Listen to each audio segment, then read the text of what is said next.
O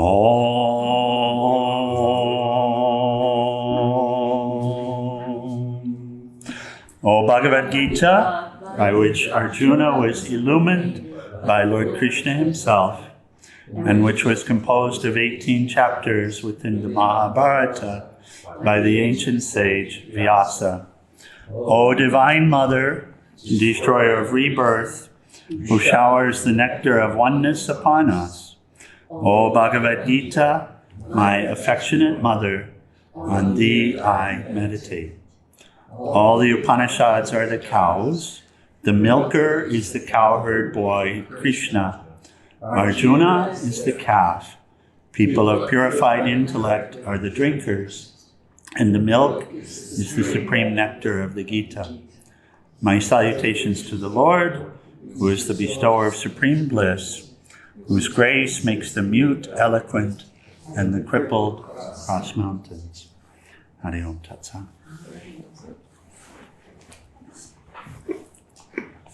So we start the second third. I had mentioned that Bhagavad Gita is, students of the Gita would say, that it's organized into 3 thirds, that each of the group of 6 chapters or 6 discourses speak to one aspect of this Mahavakya Tattvamasi. I'll read a little of the introduction from Swami Chinmayananda, and you just recently completed a read-through of Holy Gita, Swami Chinmayananda, yes. So he introduces each of the discourses, and this movement from the first 6 to the second 6 is significant. So we'll share a little of the perspective that he shares here. The 7th is knowledge and wisdom.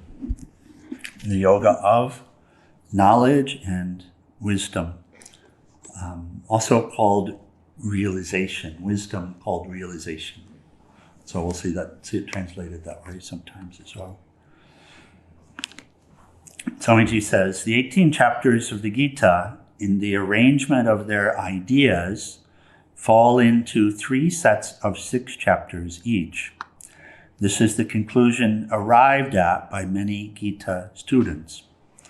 According to them, the Gita, being a book which reinterprets the very essence of the Vedic law and the entire scheme of its discussions, the divine song expresses the truth of the Mahavakya, that thou art, and Sanskrit Tattvamasi.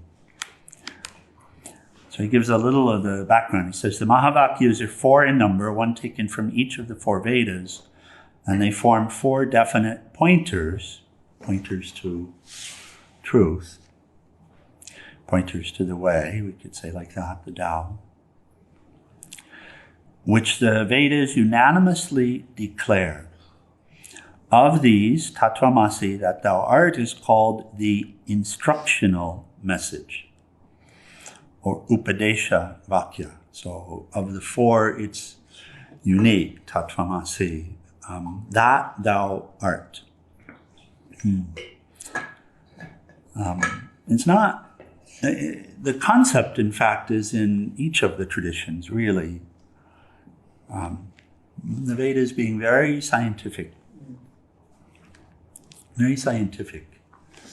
So the Vedas are the sciences. Even the arts are scientific. Even music is composed of the same stuff that the universe is made of. So he says, this crisp sentence summarizes the entire Vedic lore and its philosophy, and therefore voluminous commentaries are necessary to elucidate the true significance of each of the 3 short words.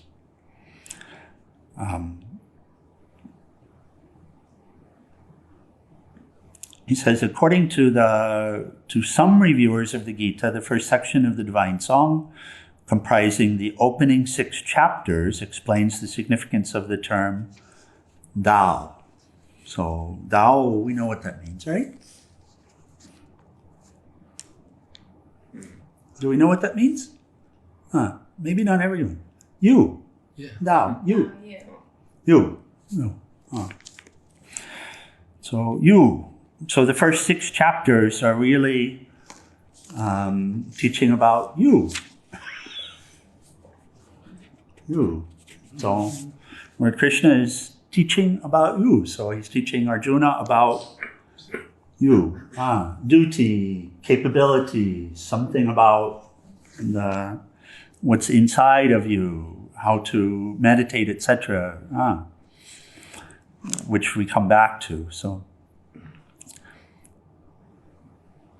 he says this 6, 7 through the 12th explains the term that.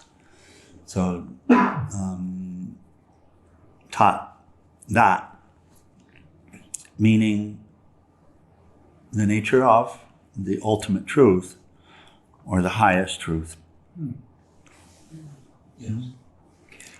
So this is what we begin here in the 7th. So that, what is that? What is that? What is that? What is that? Huh? So it's thou art that. Right? That, yeah, correct. Tattvamasi is that thou art. Okay. But here the order that it's being explored, what's shared here, is starting with thou. Thou, that, art. Okay. So like that. Thou, that, art. From this chapter onwards, therefore, we'll be getting a true glimpse of the goal of the spiritual science. He says the previous chapters not only gave us the technique of self-realization through the methods of concentration and meditation, but also concluded with Krishna's own personal opinion upon who exactly was the noblest among the different seekers. And some discussion there, but he says, it was declared in the concluding stanza of the previous chapter that of all the meditators, the one who has successfully merged his mind in the nature of pure consciousness through the path of single-pointed meditation is the highest seeker and the dearest. So, and then Swamiji adds his commentary. He says, naturally there would be a possible doubt in the mind of Arjuna as to how a limited and mortal mind and intellect of a finite creature could ever embrace and comprehend the entire limitless infinite. In order to remove the doubt, Krishna opens this particular chapter with a promise that he would explain to Arjuna the entire science, both in its theoretical and speculative aspects, and clear all his possible doubts on the subject. So a little introduction. And we'll start. Yes. So is the whole Bhagavad Gita only talking about the one Mahakvaya? Well, that Mahavakya would be said to be the summa cum laude, inclusive of the others. Right, but it's basically working with that. Yeah. So, well, it works with that. That's what the students will say. You know, the thing about the Bhagavad Gita, and you could say any of the scriptures, but Bhagavad Gita in particular, is the more you study. What does study mean? Study doesn't mean memorize. There's an idea about that. You know, in school, we pass our tests by memorizing. Huh? But in life, you pass your test by learning. And memorization doesn't do you any good, does it? It helps you to remember key points, right? Yeah. So a key point would be, I will not go out with the guys drinking on Friday night. It helps to remember key points. Yes. Yeah. That's right. But it's about learning. It's about learning, so not memorization, not intellectual learning. Learning has to be integrated knowledge. It has to be lived. Otherwise, it's not knowledge. It's not real knowledge. And so this life doesn't make any sense. We would ask sometimes Swami Premananda, what is the purpose of life? And he would laugh. And he would say, there is no purpose of life. Yeah. This life doesn't make any sense. This physical life doesn't make any sense. The only way it can make any sense is in the context of something higher than this. That's true. Yeah? So, because it's not fair. It's not just. That's true. In a standalone basis, and everybody's always taking from everybody else anyway. So there's no satisfaction in this life, right? Living a worldly life, what is there? You meet somebody and you do this and then what? And then, what is this? And yet we keep trying. Well, at some point you have to stop. Right. Yeah, I stopped. Well, you still have to see the tendencies. The tendencies, yes. And you have to deal with them. Yes. And you have to root them out. Yes. If you want to stop. Right. If you want to stop suffering, then you have to know what it is that's causing you to suffer. Right? Yeah. And then you have to know what is more than that, because you have an urge to something more than that, correct? Isn't it so? Yeah. It's not just that I don't want to suffer, it's that I want to be happy. So it's not actually a limited goal of ending the suffering. It's an all-inclusive goal of not just ending the suffering, but being happy too. And that can't be fixed without satisfying it, but the things won't satisfy it. So the physical life we have to face, but also, what is the purpose of the Bhagavad Gita? It's to help us to understand what is causing our suffering, who are we, where is the happiness that I seek, and how to have it. And so that's really the purpose of all of these great texts. And the Bhagavad Gita in particular is an all-inclusive teaching covering every single one of these subjects. And when you read it through one time, just reading it, you won't get it. But you'll get some of it. And the Bhagavad Gita is such a text that every time picking it up and reading it, something else will come. Until what? Until we find the Bhagavad Gita inside ourselves. And then even then, Peace Pilgrim would talk about the path towards inner peace, and she exemplified it, for God's sakes, all of the saints and sages.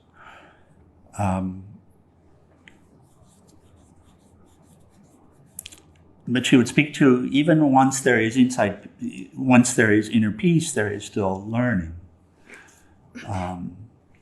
Even those who are at peace, even those who are self-realized, some of them will continue to work with the Gita and continue to explore it and continue to find depth to share. And so it's from this perspective that the observation that he's making is coming. And he said students of the Gita, when he introduced, students of the Gita say this. So that wouldn't have come in the first read, or the second read, or the third read, or the fourth read, maybe starting there. And by the way to learn is not just to read, right? Mm-hmm. This is also given to us in the Vedas. It's a 3-step process. Shravana, listen. You could say read, but listen. It's the same thing. So bring your attention to the subject at hand. Bring your full attention to the subject at hand. Allow the teaching to enter. And that's so hard because, especially in Western society, we've placed so much in the way of that. We put so many obstacles in the way that are in our own psyche that we can't even listen. My God, we can't even show up to listen.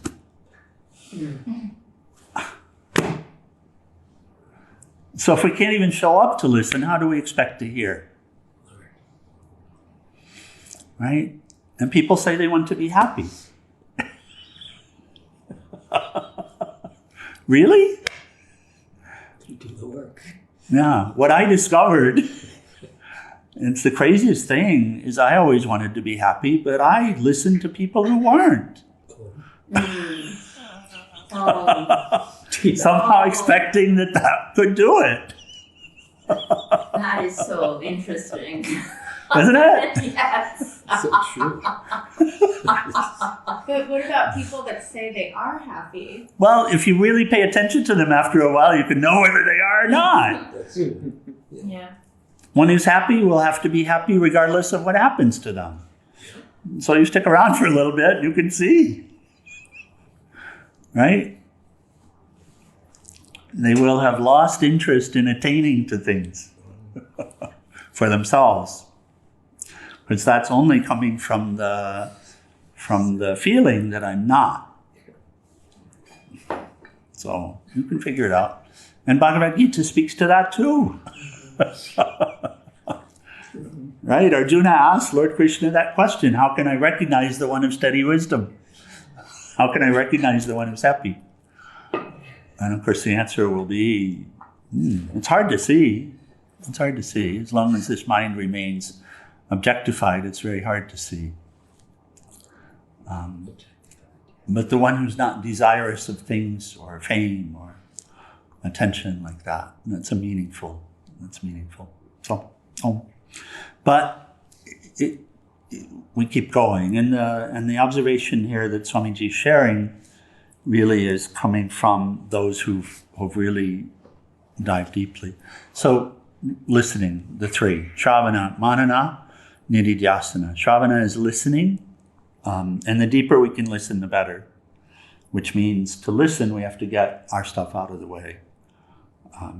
And at least allow for. It's not, these teachings are not about believing them blindly. That doesn't do any good either. In fact, it's even worse. Because then we just proselytize and beat people up because they don't understand it the way we understand it. And so that won't do. So listening, allowing for.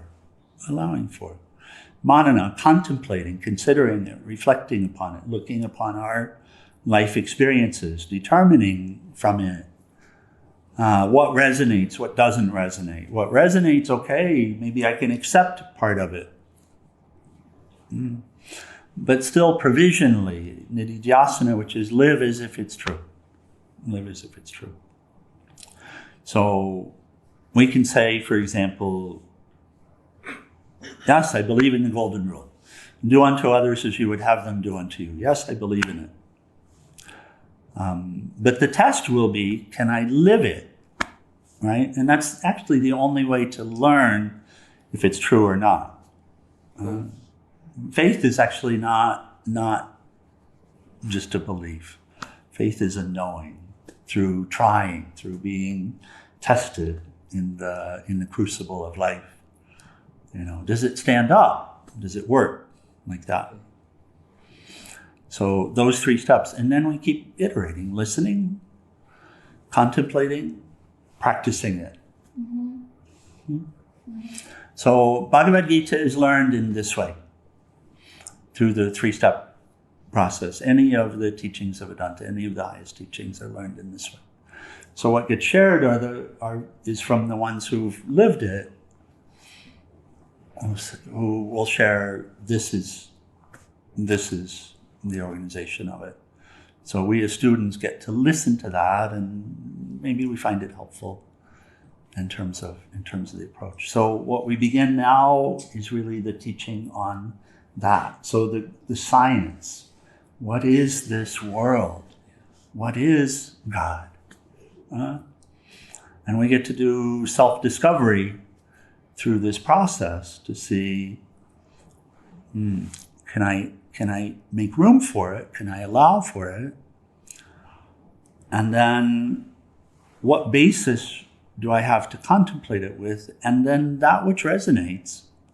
And this is really, Swami Shivananda would say, Start the day with God, end the day with God, and fill the day with God. And start the day means to start the day in the place where we allow for ourselves to live a divine life today. And if we don't start it in this way, then we won't have the opportunity to live a divine life today. Right? And these first thoughts, these first moments in the day are so important in this way. And then end the day with God. And that quote over here speaks to it beautifully, but end the day in connection, and then it's possible to fill it. So just to confirm, Swami, we're saying the wise one, is he always happy all the time, like feeling the happiness always? But we're also saying he feels the pain of everyone. Yeah. So you have an idea of happiness, which would exclude all of the other emotions. Well, normally emotion you feel only one at once. Is that so? I don't suppose it is. It can be very rapidly, but... You might just focus on one at once. But I suppose in this body we might feel multiple.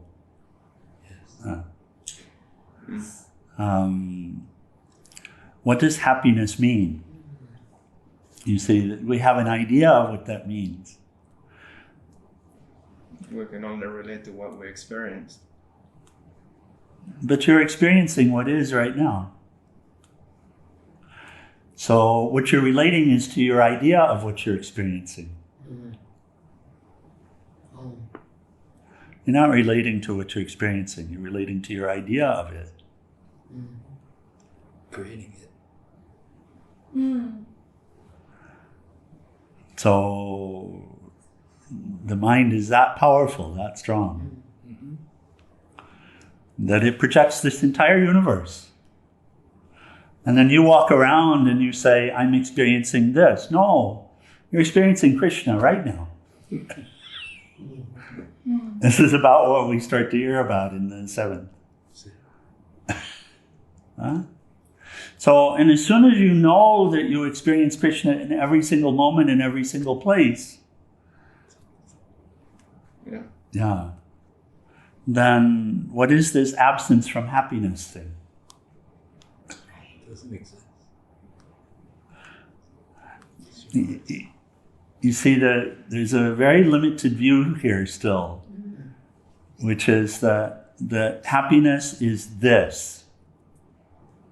It's a feeling, Yeah, happiness is a feeling. It's not a feeling, it's deeper than that. Okay. It's not just a feeling. It's deeper than that. And when you touch that and identify with that, there's nothing that could ever disturb it. Another way to relate to it is fullness. Another way to relate to it is satisfaction. Fullness. Fullness is a good way. Fullness. So if one knows that one is full, then can sadness be experienced in the context of fullness? Yes. Yeah. So how is it that then sadness erases happiness? It doesn't.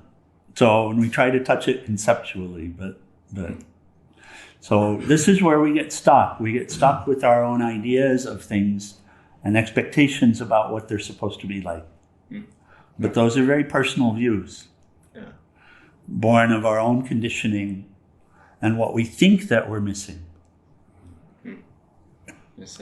But that'll cover up, that'll veil, you see.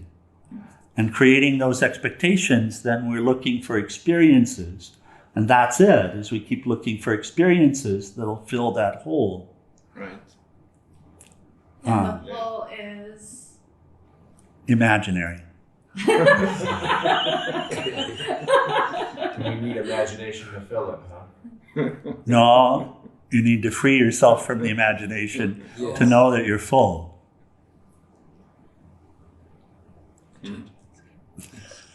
There is no spoon. Okay, now we have to read a little bit this morning. We're already okay. So two shlokas. We'll cover two shlokas, the first two and the seventh this morning. The Blessed Lord said, "Listen, Arjuna." Shravana. "Listen, Arjuna. Focus your mind on me, take refuge in me, and practice yoga. Then you will surely unite with me and know me fully. And then second, I will teach you wisdom, which will lead you to directly experience the supreme truth. After that, there is nothing else to know." So here's the thing.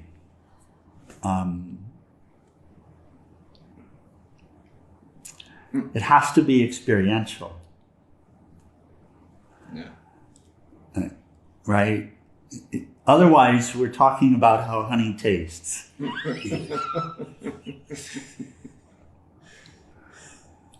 So, and we all do have some experience with what he's describing. We have those experiences when the mind is single-pointed.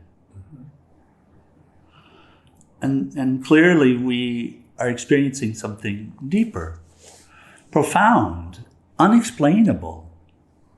You can't explain it in words. You can describe it, you can talk about it, right? You can talk about the great silence within. But you can't actually understand it.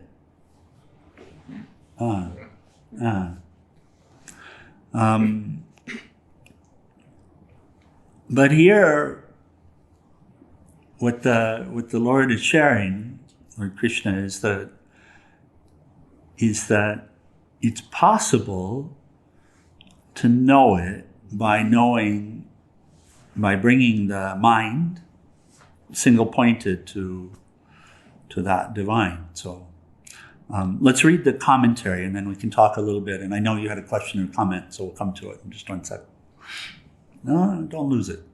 Don't lose it. I just want to read this and then we come. So this is again, the beginning of the science. He will step us through nature of universe, nature of what we call God, etc. So, Blessed Lord said, "Listen, Arjuna, focus your mind on me, take refuge in me, and practice yoga. Then you will surely unite with me and know me fully." Here's the commentary that Swami Satchidananda adds. He says, later in the 15th chapter, all creation is compared to a tree, and life is compared to a tree, an imperishable tree, with its roots above and branches below.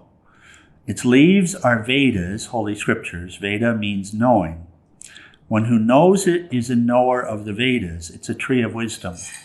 The only difference is that it's an upside-down tree. Because it stands on its head, it is wise. The roots are above. That means it originates above. It expands here as Prakriti, the manifest universe. We always refer to the infinite as above. And from the fullness, this fullness here, from that fullness, this fullness here came to be. That's the tree of life. That's Purnamida, Purnamidam. Examples and stories have their limitations. We must simply go deep to discover the main purpose these stories have. In the beginning of the Bible, God speaks of a tree of wisdom with 2 kinds of fruits, which he tells Adam not to eat. That means don't reach for the good fruit. He doesn't even have to say don't eat the evil fruit. The moment Adam wants what's good, automatically he doesn't want what's bad. Once you take one side, the other side follows. So God said, don't even reach for what's good. There's no evil or good in you. Stay away from the dualities. But if you begin to argue, no, this is good, why can't I taste it? Then even as you do it, you'll be classifying something else as bad. When there is one quality, the opposite is always there. God asked Adam to remain above the good and bad, pleasure and pain, all the dualities. But Adam saw only the good, and he wanted to taste its fruit.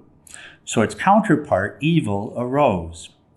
All the different scriptures seem to have the same ulterior purpose, but each presents in a different way, though through different allegories. But if you keep that basic truth in mind, it's easy to solve all the puzzles from any scripture. All the stories are easily clarified. Then the stories aren't that important because you've got the truth, which was the reason for telling the story. If you want to keep the story, you can, but just for fun. You don't need it anymore. Until you get the truth, you need the story. Such stories are like scaffolding. You need the scaffolding to construct the main building. Once you build it, take away the scaffolding. You can think of it like a lollipop, he says. The stick is the scaffolding that holds the candy. Finish the candy, throw the stick away. This is all beautifully said by Sri Swami Vivekananda in the beginning of his book Raja Yoga, which is a commentary on the Yoga Sutras of Patanjali. He says that all these temples, dogmas, worship services, and different yogas are aids, walking sticks, crutches. If you are limping, take any aid that helps, but remember that it's just a crutch. When you can really walk, throw the crutch away. It's a sort of insanity even to carry crutches when you walk well, which is why at a certain level you don't have to go to a temple or church. You don't have to do any worship. You don't have to stand on your head or practice any yoga. You don't need anything. So what's being pointed to is that. You had a comment or a question there. Nathan. I guess it was about the thought or idea of happiness. Yeah. And that perhaps it was like just a long-term version of pleasure or joy, maybe. Yeah, that's an idea. Absolutely, that's an idea. But you know, Marquis de Sade. So there are those in the world that would visualize happiness as something opposite of that. Yeah. It's true. Can't deny it. Whatever idea you have, someone will have the opposite idea. You can argue about it. But that's the way this world is. We have the idea that perfection is when everybody agrees with me. But actually, perfection is the totality of everything.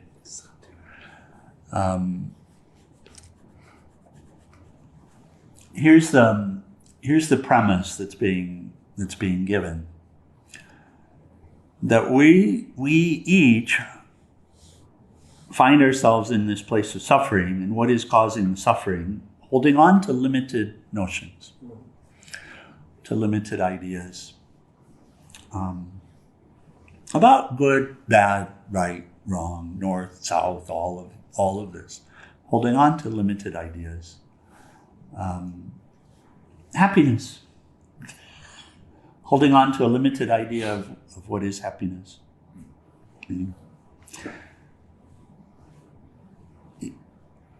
You see, all of the teachings are saying that what you're seeking is inside. And what does that mean? It's inside, it's not outside. That's what it means. It's inside. Inside what? Inside the body? No, deeper. Inside the mind? No, deeper. That from which the mind arises, that from which thoughts come, now you're getting somewhere. If you follow where the thought started from, if you follow that thought and go back and find its source, now you're getting somewhere. If you don't pay attention so much to what the thought is, but to where the thought came from, now you're getting somewhere. From whom did that originate? From what did that originate? Where did this come from? Where did this universe come from? It came from something which wasn't a thing. Science understands this. Scientists understand. So the teachings will be that what you seek is inside. It's not in the body, it's not in the mind, it's not in the desires. It is in that from which these originate. It is within the source of all of this. It is in the silence. There's and somebody was repeating it. There's this beautiful shloka, beautiful prayer. Om Purnamida Purnamidam Purnat Purnamudashyate Purnasya Purnamadaya Purnameva Vasishyate. Om Shanti Shanti Shanti, which translates to, it's translated in different ways, but like this. That is full. And this is the same that as Tattvamasi. That is full. This is full. This fullness arises forth from that fullness. When this fullness has been merged back into that fullness, fullness alone remains. So, in other words, this universe is infinite. This universe comes forth from that fullness, which can't be seen, which is called silence or peace, that which pre-existed the Big Bang. And it's here right now because you have it inside of you. Huh? There's an unmanifest place inside you, isn't there? No. Where nothing arises. Is it correct? Yeah. An unmanifest place where there's no feeling of being separate.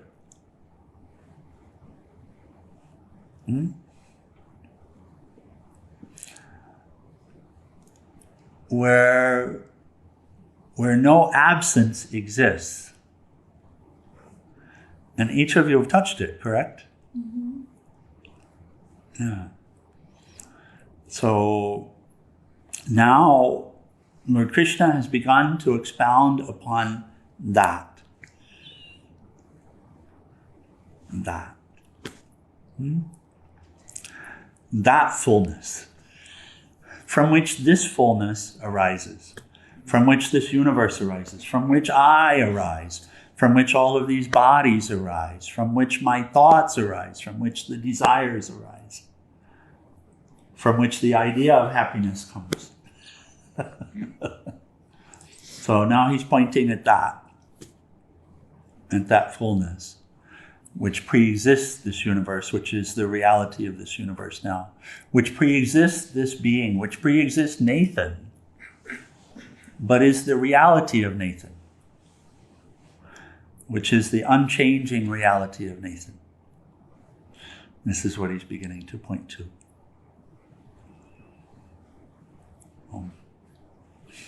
And then we come back to the question, Arjuna's question, how do we control the mind so that we can maintain focus upon that? Yeah, Lord answered Abhyasa Yoga. Mm-hmm. That answer was given. So it's practicing it. Mm-hmm. Constant practice. He gave the answer. He said, yes, it's hard, but through constant practice you can do it.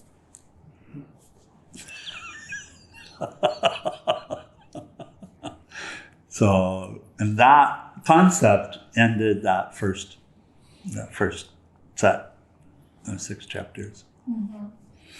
So don't think he didn't answer the question. Oh, yes. Yes, I know. Yeah, he answered it. Yes. He answered it. Okay. So we begin this set. Any other comments or questions? We'll close. So there is a philosophy here. There are many different philosophies, many different philosophy systems. At the end of the day, the philosophy itself won't make a difference once you find what it's pointing to. experientially, once you find what it's pointing to experientially, once you find it in a way that it's unshakable, that you recognize, that you know, that you and that which is being pointed to are one. When you know it, then unshakable. Then the philosophy won't be a big deal. Right? Even the practice won't be a big deal. Yeah. How did you find it? Well, it's a mystery how I found it. I did this, I did that, I did that. I got up early every morning. I studied every day. I said my prayers. I did my best to devote. I walked across the country. But then I realized I didn't do any of that.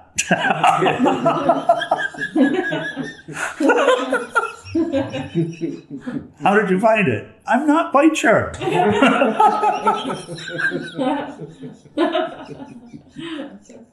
But I'm sure I'm not this body. I'm sure I'm not these thoughts. I'm sure I'm not the desires that arise. Oh, the study or the way of describing how you got there and interpreting the information. It feels almost like trying to read a hand-drawn map. That's made of shifting sand. Yeah. But actually, the Bhagavad Gita and other texts are such a map. They are such a map. The sages and saints are such a map. And they give us inspiration as well, those who made the journey.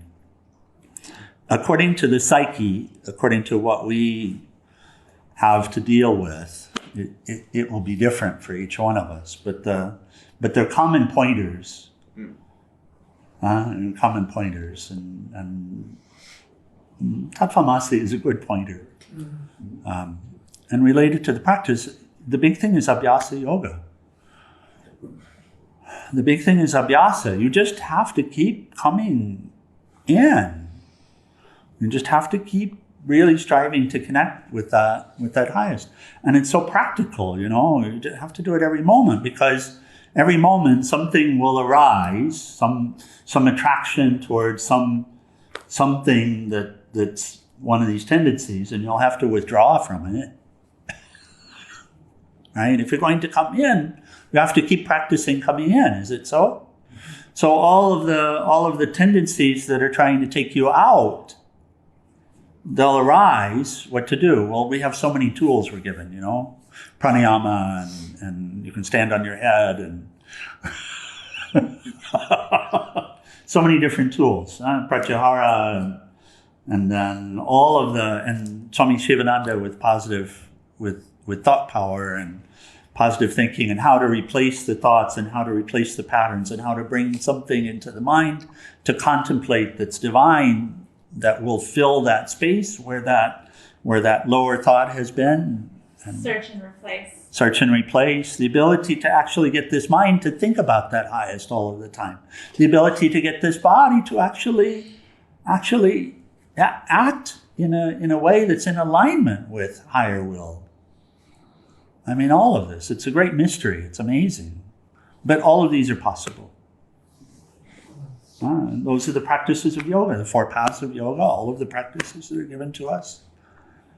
So, and you just don't stop. Abhyasa yoga, you just don't stop. Not for a moment. You don't stop. And you keep in mind, you know, you keep aware of, you remember those tendencies. That's why you remember, don't go out with the guys on Friday night. You remember, don't give out my phone number. You remember that. That's not what this is about. You remember that. And you engage in the practices. And you have moments of great joy, and you have lots of other moments that come with it as well. But you get tastes along the way. Yeah. Right? Oh, okay. We'll close our final prayer and arati. Oh. Page 174 in the book, Nathan. Om Trayambakam Yajamahe Sugandim Pushtivardhanam Orvai Rukameva Bandhanan Mritor Mokshiyamam Mritata Om Trayambakam Yajamahe Sugandim Pushtivardhanam Orvai Rukameva Bandhanan Mritor Mokshiyamam Mritata Om Trayambakam Yajamahe Sugandim Pushtivardhanam Orvai Rukameva Bandhanan Mritor Mokshiyamam Mritata Om Sarvesham Swastir Bhavatu Sarvesham Shantir Bhavatu Sarvesham Purnam Bhavatu Sarvesham Mangalam Bhavatu Sarve Bhavantu Sukhinaha Sarve Shantu Niramaya Sarve Bhadrani Pashanto Makashi Dukhabhag Bhave Asato Ma Satgamaya Tamaso Ma Jyotirgamaya Mritor Ma Mritam Gamaya Om Purnamada Purnamidam Purnamudashate Purnasya Purnamadaya Purnameva Vasishate Om Shanti Shanti Shanti. And universal prayer. O adorable Lord of mercy and love, salutations and prostrations unto thee. Thou art omnipresent, omnipotent, and omniscient. Thou art Satchidananda. Thou art existence, knowledge, and bliss absolute. Thou art the indweller of all beings. Grant us an understanding heart, equal vision, balanced mind, faith, devotion, and wisdom. Grant us inner spiritual strength to resist temptation and to control the mind. Free us from egoism, lust, anger, greed, hatred, and jealousy. Fill our hearts with divine virtues. Let us behold thee in all these names and forms. Let us serve thee in all these names and forms. Let us ever remember thee. Let us ever sing thy glories. Let thy name be ever on our lips. Let us abide in thee forever and ever. On below Sadguru Shivananda Maharaj Ki, and for all the saints and sages of all the traditions. Okay, let's rise for Arati. And Arati continues on the next page.